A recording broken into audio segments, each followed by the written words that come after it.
매일 새벽 주요 기사들을 딱 뽑아서 오늘 하루의 핵심 인사이트를 전해드리는 BT의 5분 세상 읽기 시간입니다.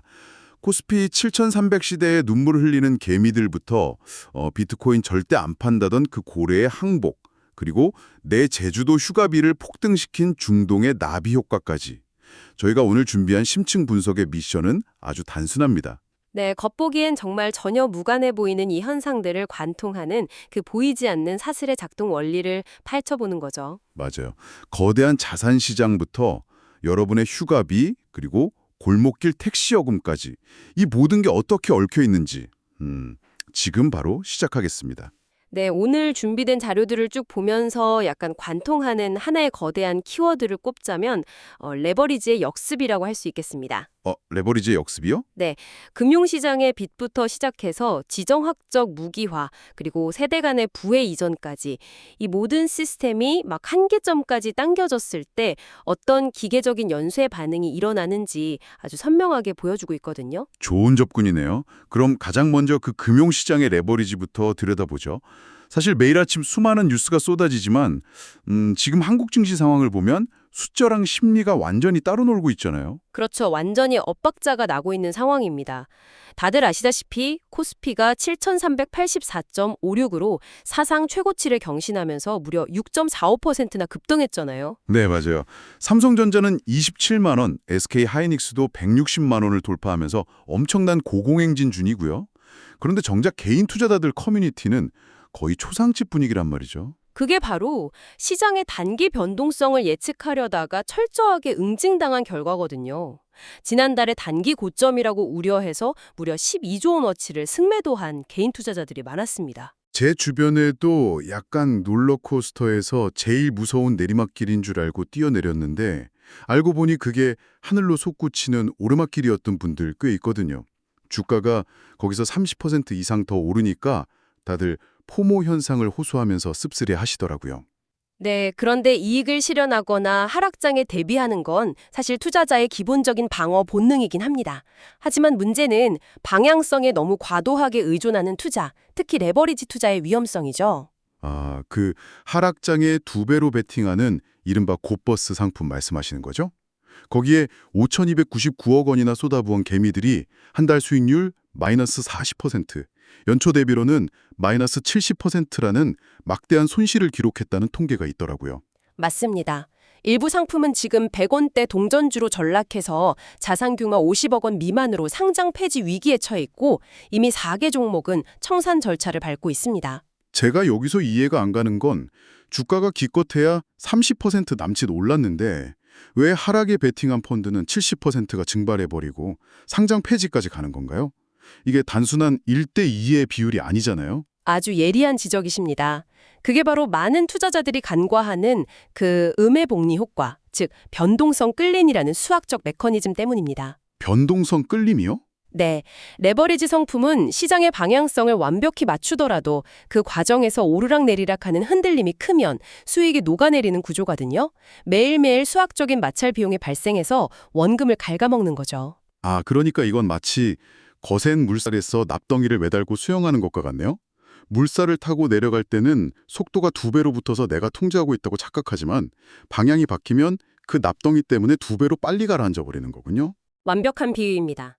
단기 방어용으로 설계된 파생 상품을 시장의 거시적 방향을 예측하는 장기 투자 수단으로 오해했을 때 벌어지는 참사라고 볼 수 있죠. 그런데 이런 레버리지 함정이 비단 개미 투자자들에게만 해당하는 건 아니더라고요. 이번 자료들 중에서 가장 놀랐던 게 세계 최대의 비트코인 보유 기업인 스트래티지의 마이클 세일러 회장 소식이었습니다.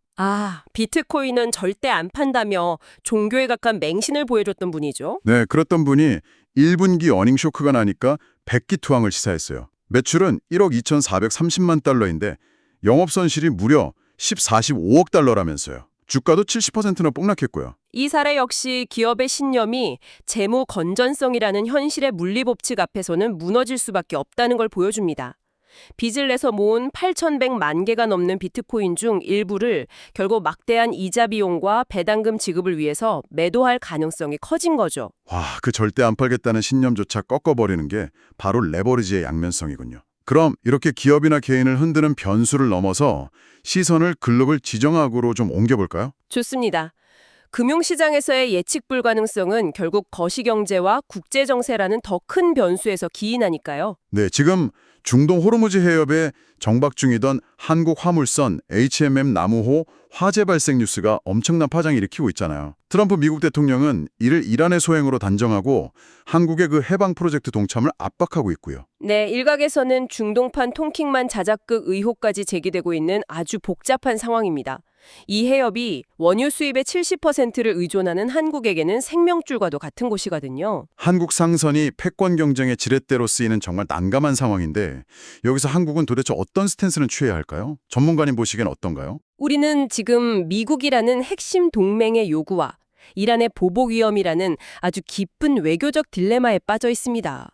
철저히 객관적이고 중립적인 태도를 유지하면서 섣부른 군사 개입보다는 명확한 원인 규명과 신중한 외교가 절실히 필요한 시점이죠. 동의합니다. 어느 한쪽에 치우치기에는 리스크가 너무 크니까요. 그런데 저는 여기서 파생되는 글로벌 식량 시정과 내 휴가비에 미치는 영향이 더 피부에 와닿더라고요. 아, 그 나비 효과 말씀이시죠? 지정학적 리스크가 공급망을 어떻게 마비시키는지 보여주는 아주 극단적인 사례입니다. 네, 그러니까 정리하자면 중동 바다에서 배에 불이 났을 뿐인데 그 나비 효과로 이 해협이 봉쇄되면서 해상 비료 무역의 33%가 묶여버린 거잖아요. 맞습니다. 에너지 공급망 위기가 글로벌 식량 시스템의 취약성을 그대로 드러낸 거죠. 게다가 전 세계 비료의 33%, 농약 원료의 70%를 장악한 중국이 수출 통제를 강화하면서 식량 무기화까지 시작했습니다. 와, 3월 복합 비료 수출이 전년 대비 90%나 급감했다고요? 글로벌 시장에서 요소 가격은 톤당 700달러로 폭등했는데 중국 내수는 300달러 선을 방어하고 있다는 게 진짜 충격적이네요. 농민들은 비료를 못 구해서 발을 구르고요. 특정 국가에 의존하는 공급망 구조가 얼마나 위험한지 명확히 보여주는 대목입니다. 우리도 하루빨리 공급망 다변화를 서둘러야 하죠. 게다가 청취자 여러분과 제가 계획했던 제주도 여름 휴가 비행기표 가격까지 5배나 폭등했다는 소식도 있죠.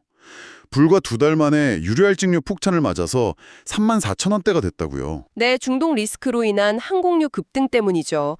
항공사들도 도저히 수지 타산이 안 맞으니까 아예 노선을 주 24회, 1만 석이나 감축해버린 거고요. 그래서 제주 관광업계의 6월 예약이 줄 취소 사태를 맞고 있습니다. 제주도가 급하게 30억 원을 지원해서 막아보겠다고는 하는데 솔직히 이 거시적인 파도를 30억 원이라는 단기 처방으로 막는 게 가능한가요? 아, 그건 명백히 역부족입니다. 30억 지원금 같은 일회성 현금 살포보다는 외부 거시경제 충격에 흔들리지 않는 구조적인 체질 개선이 필수적인 상황이거든요. 그렇군요. 이렇게 글로벌 거시 환경이 험난해지다 보니까 개인들은 자기 자산을 지키기 위해 정말 필사적으로 움직이게 되는 것 같아요. 이번 세 번째 주제로 넘어가서 세금과 노후를 대하는 한국과 미국의 자산가들이 어떻게 전혀 다른 행보를 보이는지 짚어주시죠. 네, 아주 흥미로운 대비인데요. 먼저 한국의 경우 다주택자 양도소득세 중과 시행을 앞두고 시장에 매물이 나올 거란 정책 이반자들의 의도와는 완전히 다른 방향으로 시장이 반응했습니다. 지난달 서울 아파트 증여 건수가 1980건으로 3월 대비 47.2%나 폭등했죠. 게다가 가족 간 편법 저가 양도로 의심되는 직거래도 급증했고요. 아니, 한국의 양도세 중과는 원래 시장에 매물이 나오게 하려는 정책 아니었나요? 왜 의도와 정반대로 부의 대물림만 가속화되는 거죠? 이게 바로 징벌적 규제가 낳은 전형적인 풍선 효과입니다. 세금을 피하기 위해 아파트를 남에게 파는 대신 자녀에게 물려주는 편법적인 시장 왜곡을 부추긴 거죠. 아, 한국 부모님들은 약간 국가의 세금 폭탄 맞을 바엔 내 자식한테 주겠다면서 서둘러 집을 넘기며 방어전을 치르는 거네요. 그렇죠. 그런데 반대로 미국의 경우는 인구학적 변화가 시장을 비틀어 놓았습니다.